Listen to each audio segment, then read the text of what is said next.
What's good, everyone? This is Zach here, back with another workout commentary.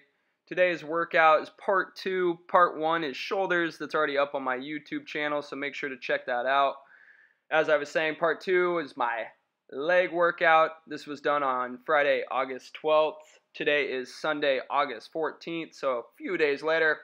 Just walk you guys through the workout as always. First, I started with a reverse power squat. So typically I do this with my back against the pad. Today I decided to face the pad. You get a little bit more posterior chain activation here, so your glutes, low back, hamstrings all work a little bit harder.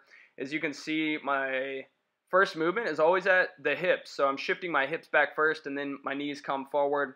So anytime you're doing any sort of squat, try to shift your hips back first. Your knees will naturally come forward. A lot of us tend to overuse our quads and underutilize our glutes and hamstrings. So for anybody out there that never feels like their glutes and hamstrings are sore from squatting or any other sort of leg movements, make sure you're moving from your hips first. So I went ahead and started the workout with, I believe, 5 sets of 12 to 15 reps on the power squat.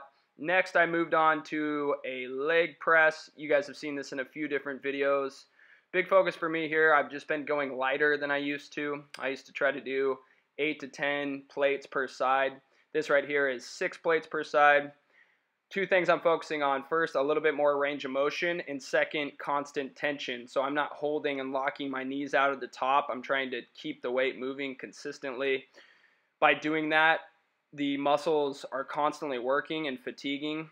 So for anybody out there that does leg press, anything else where you're trying to keep tension constant through the movement, make sure that you're moving the weight consistently and not hanging out at the top. When you hang out at the top, that allows the stress to be put on the joint and allows the muscles to recover for those couple of seconds you're spending resting. So lower the weight a little bit. Try to keep the weight moving consistently. After that, I moved on to leg extensions. So the first 3 movements I did today, big focus on knee dominant, and then later in the workout I will be doing some hamstring work. So right here, nothing special. 4 sets, 15 each side. I like doing these independently because I do have some asymmetrical quad size. My left side's a little bit bigger than my right, so I always start with my right side, try to get as many reps as I can on the right side, and then I just match the number of reps I did on my right side on my left side. So for anybody that might have some strength imbalances or size imbalances, start with your weak side first and then move on to your strong side and just match reps. After these leg extensions, I went ahead and worked on one of my favorite hamstring exercises. This is a dumbbell stiff leg deadlift. I went pretty light with these, 15 to 20 reps per set. You can see I'm moving pretty fast here and not standing all the way up. By not standing all the way up and pushing my hips all the way through, I'm keeping more consistent tension on my hamstrings. So if you guys aren't doing any sort of deadlift variation for hamstrings, make sure you start incorporating some. You need to do hip extension movements, so just like that movement right there where you're pushing your butt back, and then also some sort of knee flexion movement. So right here, leg curl, you can see heels towards butt. I lightened the weight with these today, and I actually experimented. I usually have the setting, the ankle setting, on the first setting, and you'll see that in this first set. See, it's pretty high. It's almost up to right where my calves are. Next set, I dropped it down to the second setting, so it's a little bit closer to my ankle, and I actually liked it better, so I will be moving it down to the second notch from now on. These are sets, once again, 12 to 15 reps, really focusing on full range of motion, so all the way up to my butt, back down nice and slow, and then making sure you're not fully extending your knees, so you don't want to put too much stress on your knee. Make sure as you come back down, you're not fully locking your knees out, just keeping that range of motion big, but not too big to where you're putting stress on the knee. Back and forth. Once again, focus today was just constant tension, keeping the weight moving, not hanging out at the bottom or the top of movements too long, making sure I'm not giving my muscles a chance to recover.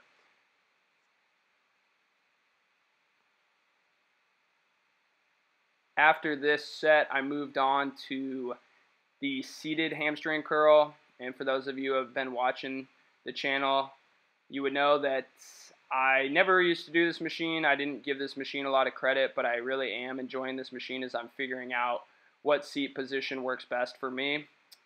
Keeping the reps nice and high once again. It's going to be a common theme. A lot of us move really, really fast through exercises, like we're just trying to get it over with, so moving the reps up really allows me to feel the muscles actually fatiguing. I also like keeping the reps higher because I want to get back to work. You know, I want to get things moving. If you're going too heavy, you're going to have to rest longer. You're going to have to take more time in between sets, and for me, I like to keep the sweat going. I don't want to give the muscles a chance to fully recover, so, you know, really, I would say the takeaway from this video is lighten things up, shorten your rest periods, you know, get a sweat going, make it a challenge to really get a sweat going. Some of you may sweat a lot like myself.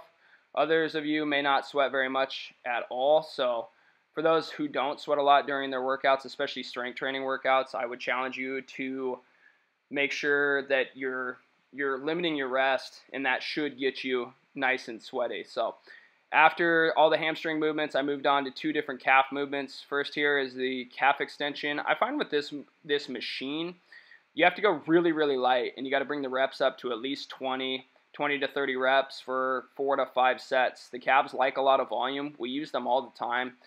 You know, active people are walking 10,000 steps a day, so that's 5,000 miniature reps for your calves.